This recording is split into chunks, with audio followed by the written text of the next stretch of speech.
Cemburunya Sarah hingga melukai Hajar. Saking cemburunya, Sarah meminta Nabi Ibrahim untuk menyakiti Hajar. Siapa yang tak mengenal sosok Hajar?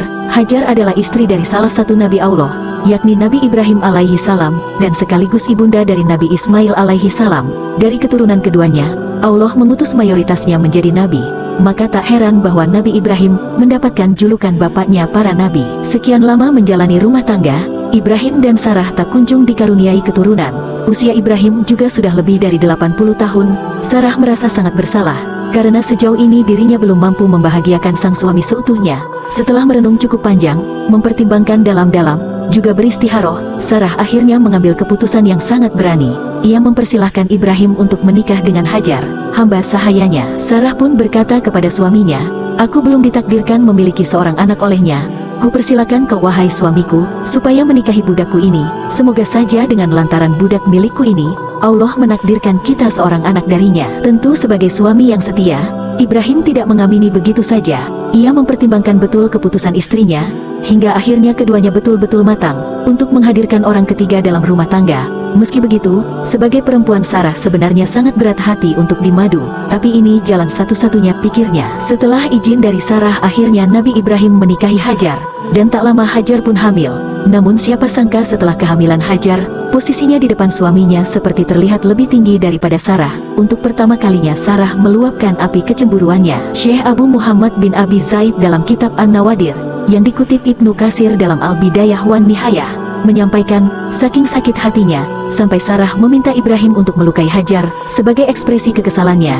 "Aku tahu kau ini orang baik, tapi tolong lukai Hajar," pinta Sarah. Untuk mengakali permintaan istri pertamanya, akhirnya Ibrahim menindik kedua telinga Hajar. Dengan begitu, ia sudah dianggap memenuhi perintah Sarah. Sementara untuk tetap menjaga perasaan Hajar, Ibrahim memberinya kedua anting sebagai hiasan, hingga semakin tampak cantik. Dari kisah ini, Hajar menjadi wanita pertama yang memakai anting dalam sejarah. Hajar yang mendengar problem rumah tangga ini, lantas kabur dari rumah seorang diri. Ia merasa sangat bersalah, menganggap dirinya perusak rumah tangga orang. Dalam sepi seorang malaikat berbisik padanya, "Wahai Hajar, tidak usah takut, Allah ada bersama anak yang ada di dalam kandunganmu." Malaikat lalu menyuruhnya untuk pulang, dan memberitahu bahwa ia akan melahirkan bayi laki-laki. "Kelak putramu akan menjadi manusia tangguh dan pemimpin umat," pungkas malaikat. Hajar pun sangat gembira dan bersyukur kepada Allah Subhanahu wa Ta'ala. Hajar kembali ke rumah dan menjalani hari-harinya dengan kecemburuan Sarah. Bayi Ismail kemudian lahir, bertepatan dengan usia Ibrahim yang ke-86 tahun. Kecemburuan Sarah semakin menjadi, hingga ia meminta kepada Ibrahim untuk menjauhkan wajah Hajar dari hadapannya. Baginya melihat Hajar hanya membuat luka batinnya semakin dalam.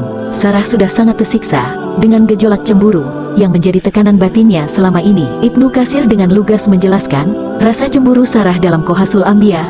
Ibrahim pun membawa pergi Hajar bersama putranya, dan meninggalkan keduanya di gurun yang gersang. Namun penting diketahui bahwa pengasingan yang dilakukan Ibrahim kepada Hajar dan putranya Ismail ke daerah tandus dan gersang yang sekarang menjadi kota Makkah, merupakan perintah Allah, bukan semata-mata menuruti permintaan Sarah. Sebab dalam Al-Quran pengasingan ini disebut sebagai perintah wahyu. Sesampainya di gurun pasir, Nabi Ibrahim meninggalkan Hajar dan Ismail, hanya berbekal tempat makanan yang berisi kurma dan gentong berisi air. Tatkala Nabi Ibrahim berniat pergi, Hajar mengikutinya sambil berkata, "Hai Ibrahim, hendak kemana kau? Engkau meninggalkan kami di lembah yang tiada teman, atau apapun?" Hajar memberondongnya dengan pertanyaan seperti itu berkali-kali. Namun Ibrahim diam tidak bergeming, memandang Hajar pun tidak. "Apakah Allah telah menyuruhmu berbuat demikian?" Hajar kembali bertanya. "Benar," jawab Ibrahim, "jika demikian, maka dia tidak akan menelantarkan kami," ujar Siti Hajar. Kemudian, Siti Hajar pun kembali ke tempat semula. Ibrahim melanjutkan langkahnya hingga sampai di Saniyah. Nabi Ibrahim pun menghadapkan wajahnya ke Baitullah, seraya mengangkat kedua tangannya sambil berdoa, "Ya Tuhan kami, sesungguhnya aku telah menempatkan sebagian keturunanku di lembah yang tidak memiliki pepohonan, yaitu di sisi rumahmu yang suci. Mudah-mudahan mereka berterima kasih. Wallahu alam bisawab."